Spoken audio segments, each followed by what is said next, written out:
You know, I don't suppose there are many things in this world that are indispensable, but this old bird comes about as close to it as you can get for an airplane. It's a KC-135 Stratotanker, and it's used for refueling aircraft in flight. Oh, we also use it in SAC for carrying cargo or passengers, and sometimes as an airborne command post. But when I say indispensable, I'm thinking of it mostly as a refueler. I'm Sergeant Novak, and I'm a boom operator on these KC-135 tankers. I work with a pilot, a co-pilot, and a navigator. We're the whole crew, just the four of us. Okay, preparation for contact, check please. Roger, preparation for contact, altimeter setting. Set 2992. Set co-pilot 2992. Stabilizer trim. Check.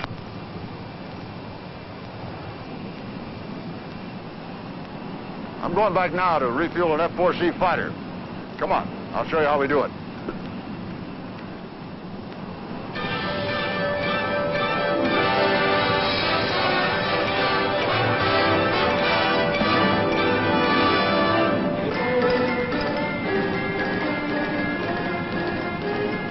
TACAN doesn't apply. Strobe lights. Doesn't apply radio contact.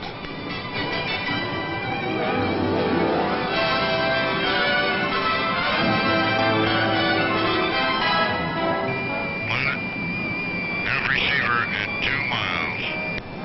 Boom, coming down.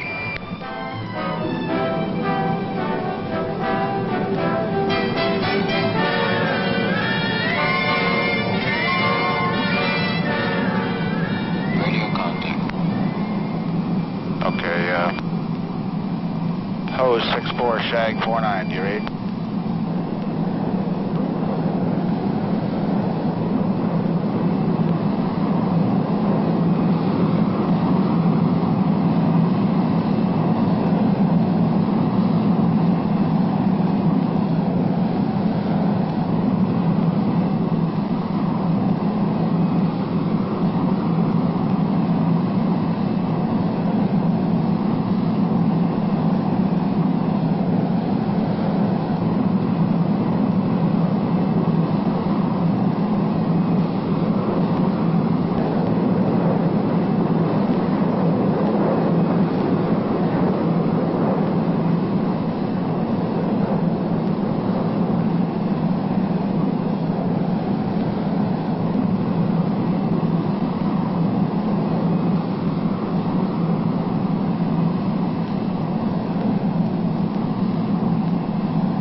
Like I was saying a while ago, these tankers are almost indispensable for today's air operation.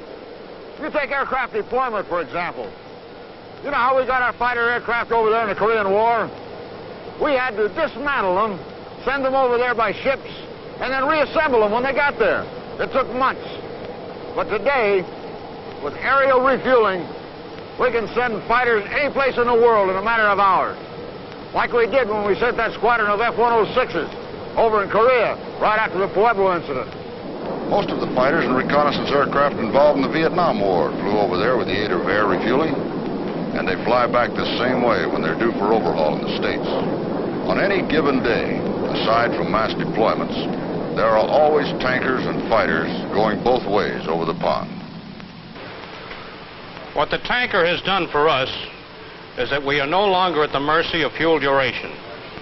Commanders in Europe or the Far East know that the capabilities of the tanker can be used to build up their forces in a matter of hours. Now that's important because in this world things move so fast today that when you need aircraft, if you don't get them right away, you can be in serious trouble. As far as bombers are concerned, they can get to most bases without air refueling.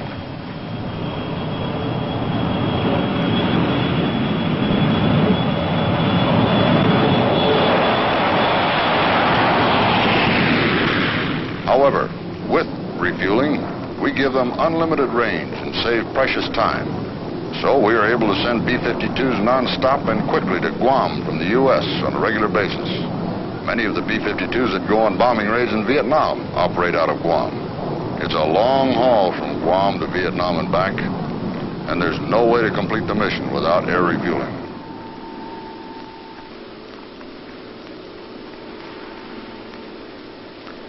The B-52 and the 135 are designed to work together. They give us our global capability. They can keep up with us well enough to refuel us at our airspeeds and altitudes. They can refuel us at night and in all kinds of weather conditions.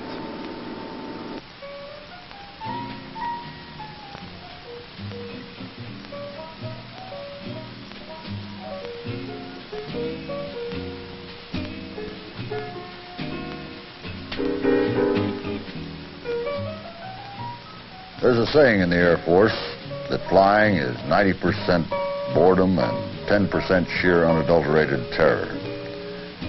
Well, ground alert duty is a little less on the terror side and a little more on the boredom side. Well, we've got our work to do, mission planning, things like that. But when we pull alert duty, we're pretty well confined to the alert shack. Of course, we find other things to do. Some guys sleep. Others work crossword puzzles. Me, I like to read. However, there are the more energetic. We have one boomer around here that has so much energy he does all the gardening around the building while he's waiting for the klaxon horn to sound.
Punches off dry. Roger, 1 is off dry.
War broke out, our bombers and tankers would be off the ground long before they could be hit. The tankers would go along to make sure the bombers had enough fuel to reach their targets and return.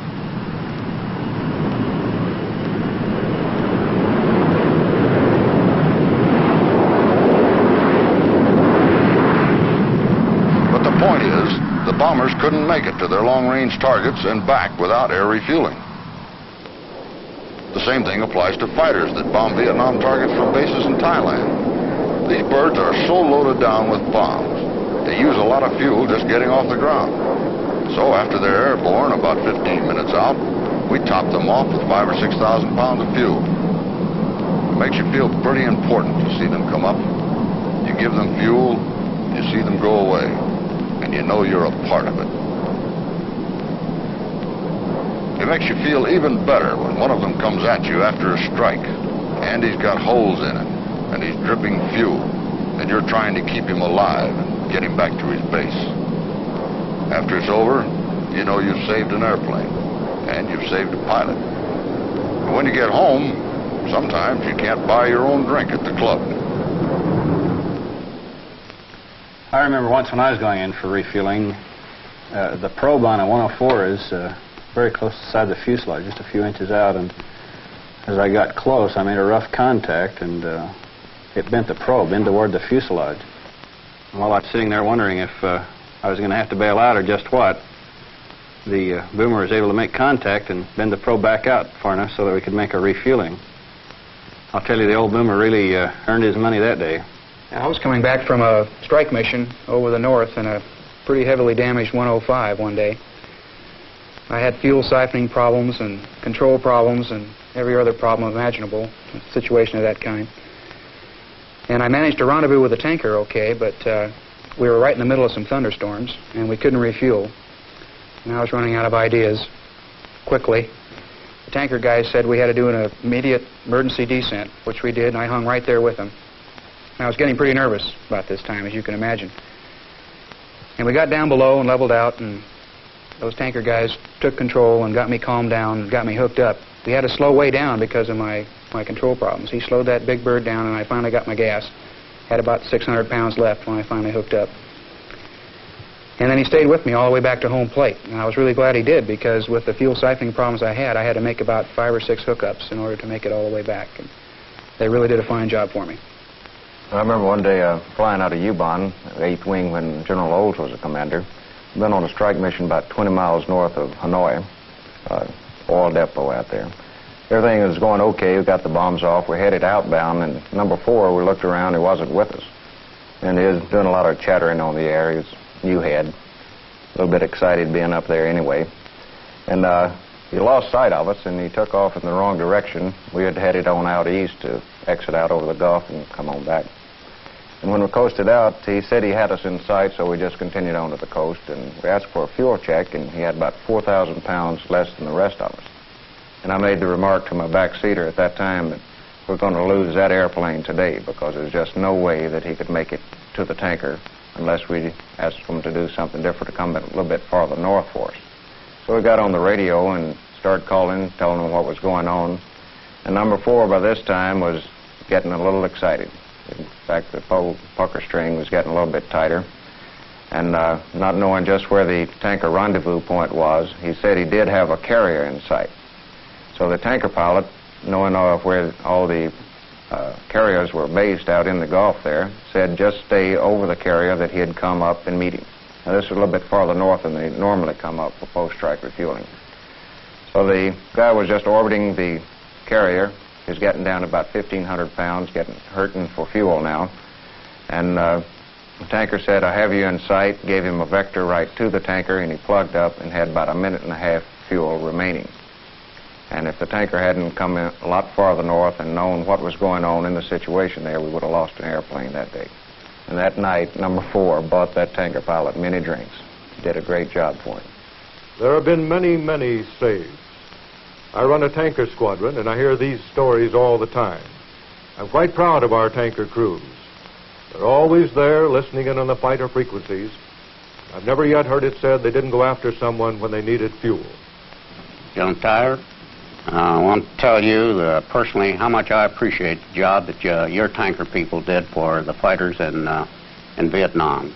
Without the cooperation and the professional ability demonstrated by these people, I simply couldn't have put the bombs onto the target. And I know that I speak for every single fighter pilot in all of Southeast Asia, that the appreciation that they have for the tremendous job that the tankers did.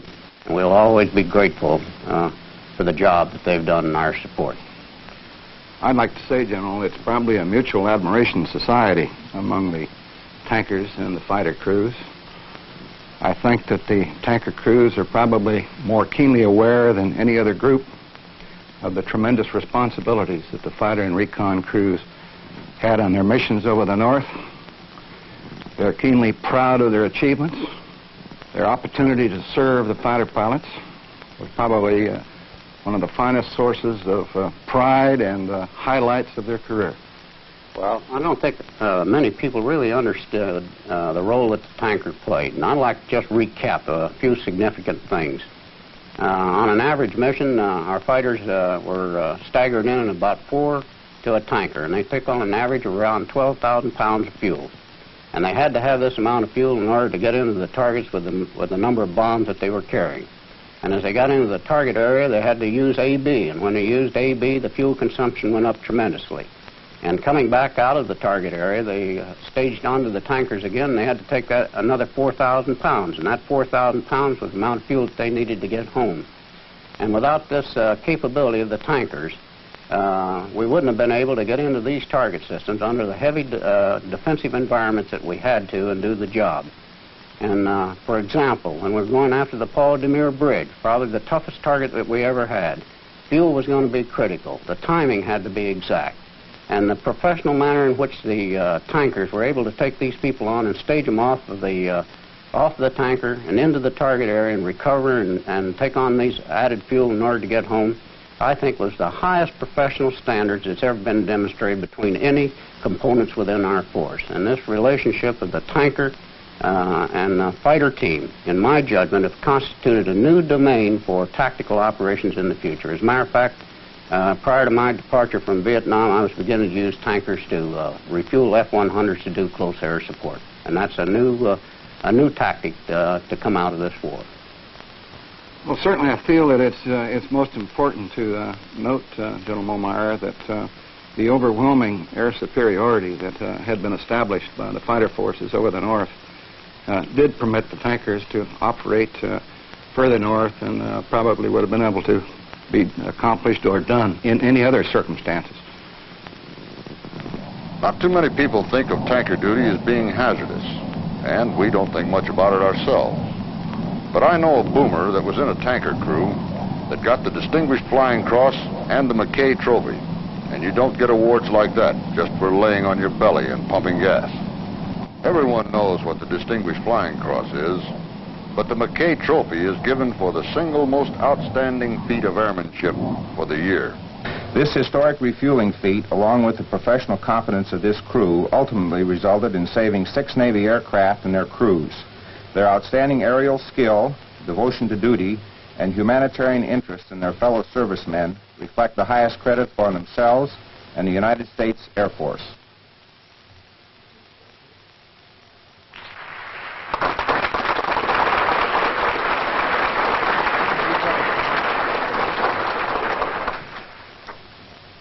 Mr. Secretary, General Lee Wade,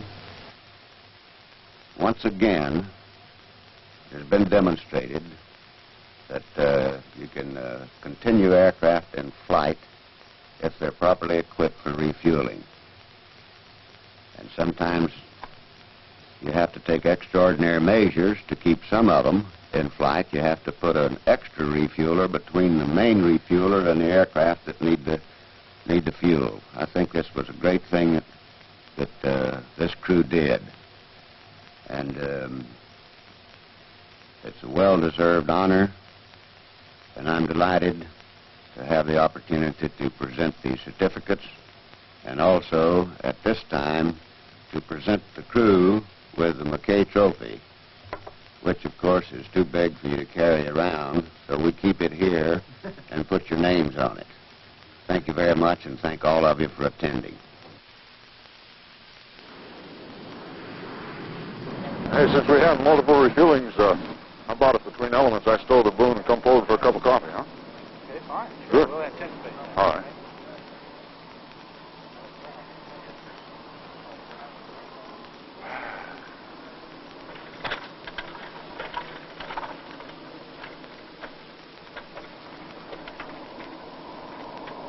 Tanker crews that have been flying together for a while don't do much talking during flight.